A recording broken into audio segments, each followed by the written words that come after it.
बिस्मिल्लाहिर्रहमानिर्रहीम। Welcome to my YouTube channel.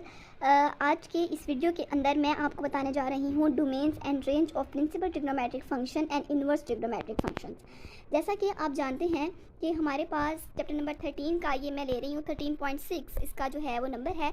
तो यहाँ पर मैं आपको बताने जा रही हूँ कि यहाँ पर जो इसका टेबल दिया हुआ है, इस टेबल को हम अभी जो है वो रीड करते हैं। इस टेबल के अंदर बहुत ही ज़्यादा इंपॉर्टेंट एमसीक्यूज छुपे हुए हैं जो हर साल एग्जामिनर पूछता है और इनके बारे में बहुत ज़्यादा ही डिस्कस किया जाता है। ठीक है, जो बच्चे इसको सिर्फ एमसीक्यूज के लिए करना चाहते हैं, मैं उन्हें बहुत ज़्यादा रिकमेंड करूँगी कि वो इस चैप्टर को छोड़ना चाहते हैं तो इसके टेबल को ज़रूर कर लें। और आई थिंक सो इस टेबल को किए बगैर उनका एक क्वेश्चन भी सॉल्व नहीं हो सकता, लेकिन बहुत सारे बच्चे इस टेबल को देखकर ही छोड़ देते हैं कि चैप्टर किस में टेबल है, लाइक हम इस चैप्टर को कर ही नहीं रहे। लेकिन आप इसको ज़रूर डिस्कस करें।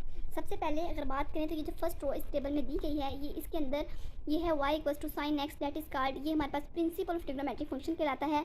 और जो नीचे है y equal to sine inverse x that is called inverse of principal trigonometric function.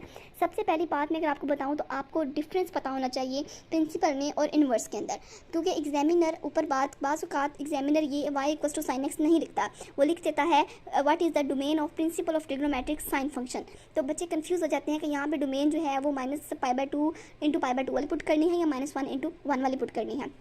इसी तरह एग्जामिनर सवाल पूछ लेता है कि what is the range of inverse of principal of trigonometric function. यहाँ पर बच्चा फिर कंफ्यूज हो जाता है कि यहाँ पर इनवर्स की बात हो रही है तो मैं इसको यहाँ पर क्या बताऊँगा।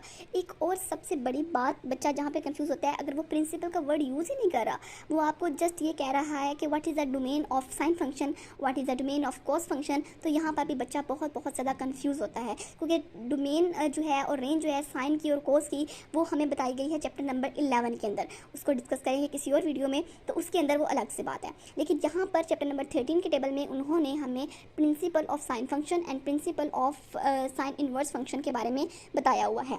ठीक है, तो इसको अगर हम लोग डिस्कस करें तो इसके डोमेन और इसकी रेंज जो है वो बिल्कुल आपको अच्छे तरीके से पता होनी चाहिए। और एक और बात है कि जो प्रिंसिपल आपको इजीली जो आप याद कर सकते हैं, बिल्कुल इजीली आप इसको याद कर सकते हैं, क्योंकि हमने जो साइन एंड कॉस की डेफिनेशन आपने इसकी डोमेन रेंज पढ़ी होगी तो वो भी इसमें हेल्पफुल होती है आपको। अगर प्रिंसिपल ऑफ साइन फंक्शन जो हमारे पास है, इसकी जो डोमेन होती है वो इनवर्स में रेंज बन जाती है, और जिसकी प्रिंसिपल ऑफ जो हमारे पास फंक्शन जो ट्रिग्नोमेट्रिक फंक्शन की जो रेंज होती है वो हमारे पास इनवर्स में अगर चल जाए तो वो उसकी डोमेन बन जाती है। तो अगर आप एक ही चीज़ याद कर लें तो आई थिंक सो आपको इनवर्स जो है वो इजीली याद हो जाता है।